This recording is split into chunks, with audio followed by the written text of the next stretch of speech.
and congratulations on your book. Thanks very much, Leanne. It's good to be here again. Yeah, this is a long time in the making, because I know that this dead cows for piranhas was something you worked on special assignment, and this began how many years ago? This began, innocuously enough, in about 2009. In 2008, I'd received a call from the sister of a drug mule, Shani Krebs, who'd been incarcerated. Well, initially he was sentenced to death, then to life, and then to 40 years. And he had asked for me to come there and interview him. I went there in January 2009, but I went there with, my sympathy was kind of flecked with a little bit of contempt, because although I didn't judge him or the other mules, I kind of thought, well, how stupid can you be? How greedy can you be? How naive can you be to get caught up in what I called the narco lair?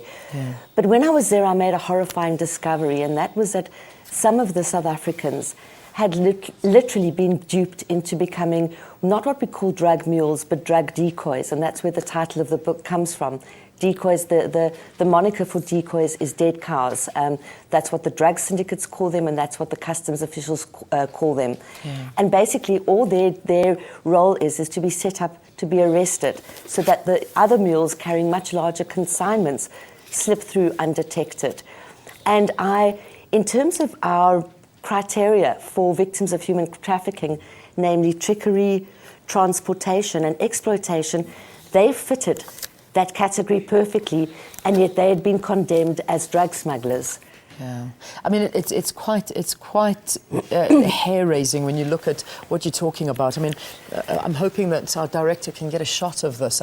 If you zoom into this photograph, particularly this one here in the top, you talk, and this is the opening of the book. You talk quite in depth about one particular lady who actually, there we go. Let me put it down. Who actually swallowed a specific amount of, I think it's heroin, and had to endure this long flight after a 6-hour delay, and this while transporting these narcotics. I mean, these are real life stories. Talk a little bit more about this.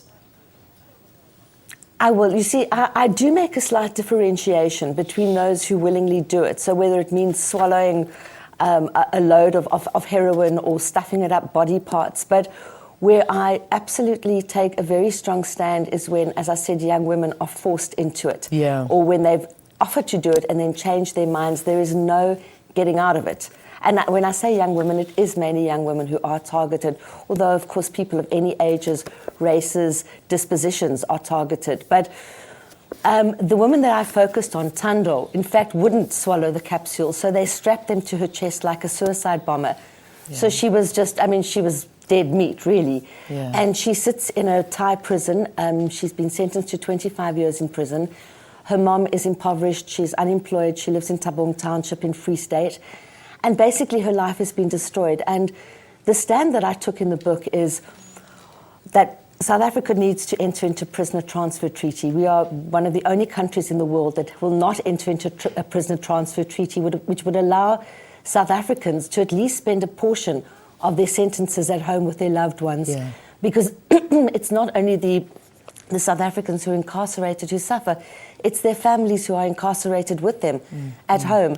The anguish, the agony, it's a lifetime of that. And there is no rehabilitation for the South Africans when they come out. And there, we have passed an anti-human trafficking bill, but that is not operational at the moment. So there's a huge hiatus between our progressive policies and between a really compassionate implementation of them when it comes to South Africans who are unwittingly caught in this trap. Yeah, and I know you talk about the fact, and it is a fact. I mean, the amount of South Africans that are currently serving jail sentences overseas for such crimes that you are saying, and the whole idea is not to take away from the crime that they have committed, because they have committed a crime, but to give them that second chance of hope to perhaps come home and serve that sentence here. Now, you also go into quite detail that South Africa is just one of 3 countries in the world that has that policy of not bringing prisoners back, and rather they're letting them serve their term in another country. It's bizarre, isn't it? I mean, just talk to me more about this. I think, as I said, there's almost like it's an unofficial policy, but it's an attitude of out of sight, out of mind. Yeah.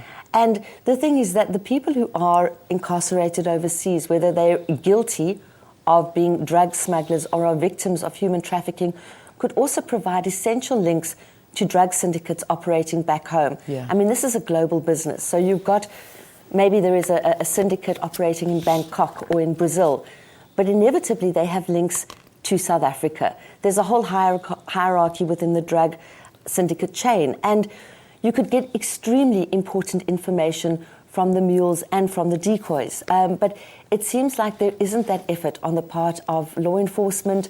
Or, I mean, I confronted the woman who actually recruited Thando, and it was a clear case of trickery.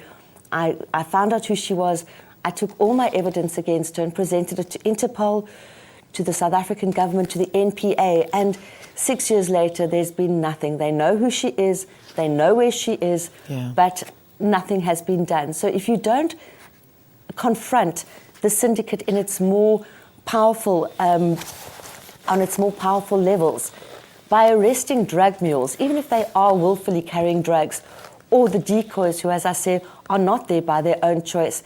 Basically, you're not doing anything in this to ultimately deal with the problem of supply. And the other thing is you can't only deal with the problem of supply of narcotics, and that's obviously we know narcotics are flooding our schools, our communities.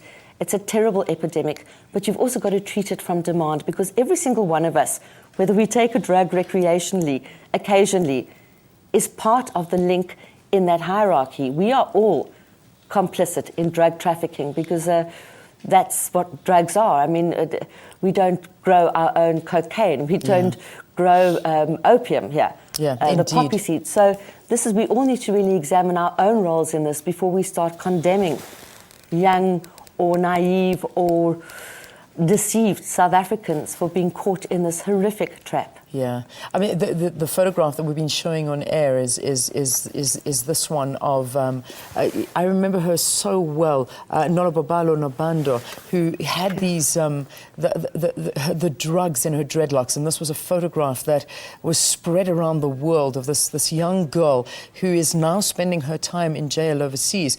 We're running out of time, but how desperate is the situation? How many South Africans are in jails overseas serving time for this? Well, there are well over more than 1,000. And one of the women who's kept tabs of this is Patricia Gerber. She's got a website and an NGO called Locked Up Abroad. And she has become a crusader for the rights of South Africans incarcerated overseas who are subjected to horrific human rights violations. So she'd be very, very well equipped to give you more specific figures. But just a quick word on Babsy. Babsy is in a Thai prison, but she's got the most extraordinary spirit, and she and Thando, the woman who basically the book centers around, have become best friends, and they are extraordinary. Their endurance, their tenacity, their optimism, and their belief that one day they will return home is really inspiring. Yeah. Oh, well, listen, well done, Hazel, on this book. We also showed a photograph of, you'll remember very, very well, we've interviewed her here on the program, and no doubt, Hazel, you've spoken to her many times. Vanessa Goosen, who was arrested in Thailand for drug smuggling in 1994, and then, of course, released in 2011.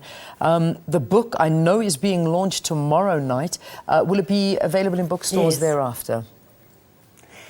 It's available already. It's on Amazon as well. Okay, good. Good for downloading. People can read this.